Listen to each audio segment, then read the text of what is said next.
My name is Natchie Atkins. I'm 51, and my cancer is a small intestinal cancer. It's on my small intestine and the abdominal lining around everything. But lucky for me, it has not moved anywhere at all since then. It's only gotten smaller.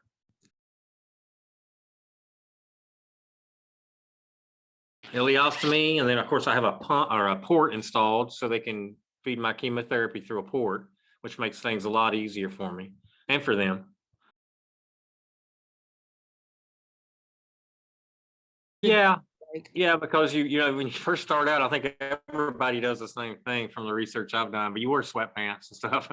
You don't feel like comfortable in your clothes. They don't want to have the, I don't know if it's the stigma of the ostomy. I accept mine, and I think that's a half the battle. You know, I change it probably every 2 to 3 days, which is a lot. Some people go longer, but I've found that I've got to change mine or it causes problems. And you know, it's not that big of a deal, really. You know, you know, when you go, you go. But at the same time, because of an ostomy, when you go somewhere, you kind of want to know what the bathroom situation is going to be like. You know. Well, I love to play the guitar, but unfortunately, with the chemotherapy I'm on, it caused neuropathy in my hands and my feet, and I'm still dealing with that. So, you know, it was kind of neat at first. I said, you know, I'll probably get really good at the guitar, you know, and then about 4 or 5 sessions in, the numbness in my hands really set in, and I couldn't. It's real hard to pick and play. But I am slowly getting my feeling back in there now. Other hobbies, I don't, you know, I work on my car. I'm kind of a mechanical person. I'm a mechanic, and that's kind of limit to me to what I can do. But I won't really say limit to me. It just takes me longer to do things that would have been easier beforehand. So,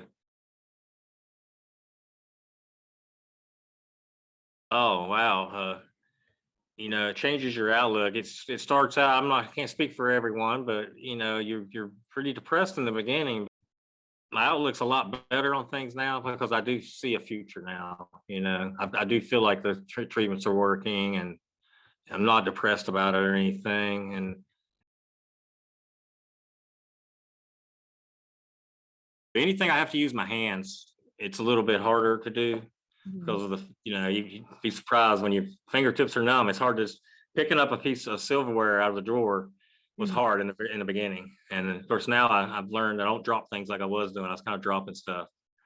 In the beginning, I had to use a cane. You know, I walked around with a cane for 3 or 4 months because I just didn't have my balance. You know, from losing all the weight to not being able to eat to starting on a liquid diet and working your way up to solid foods. It's a big ordeal to heal, and it took me a couple of months to even remotely start feeling better. You know, if I started a project, it would take me longer, and that was part of it with the fatigue of just getting up and I couldn't even walk around the block, you know, in the beginning. You know, like I said, I had to use the cane and stuff, and I had to learn how to rehydrate myself. That's one of the most important things I've found with the chemotherapy is staying hydrated. And with the ileostomy, that made that even more difficult for me because a lot of the liquid just goes right through you.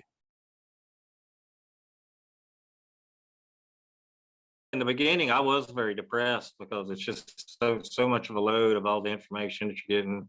And I got a wonderful wife, and she was very organized about things, and that helped me keep my butt in line, you know, because I didn't have time to feel sorry for myself at that point because she was going to work, you know, doing her thing and still taking me to my appointments and stuff. In the beginning, I couldn't even drive to get to my appointments. It was my hands, I didn't have no feeling. And so, you know, it all goes back to that. That was the biggest thing that started for me was when I lost the feeling in my hands that I said, oh my gosh, you know, this is really bad.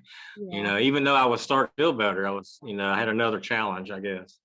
And, you know, sometimes like if we're going somewhere, like I was saying about the bathroom, you kind of want to make sure you have places to go. And it's not hard to drain a bag. You know, it's easier than what you'd have to do if you really had to go in the woods and go to the bathroom. So sometimes I've worked out, like I have some disposable cups and I can actually pour it in that. And I keep stuff in my car now, you know, stuff you wouldn't have thought about before, but you got to have a spare ostomy appliance or, you know, because you never know. I haven't had very many leaks in probably the last 6 or 8 months, but the first 4 months, I had a lot of leaks, and, you know, it just makes a mess. You don't want to go nowhere and have that happen. You know, the embarrassment of maybe getting something on somebody's, their furniture or something, because he don't give you a warning usually.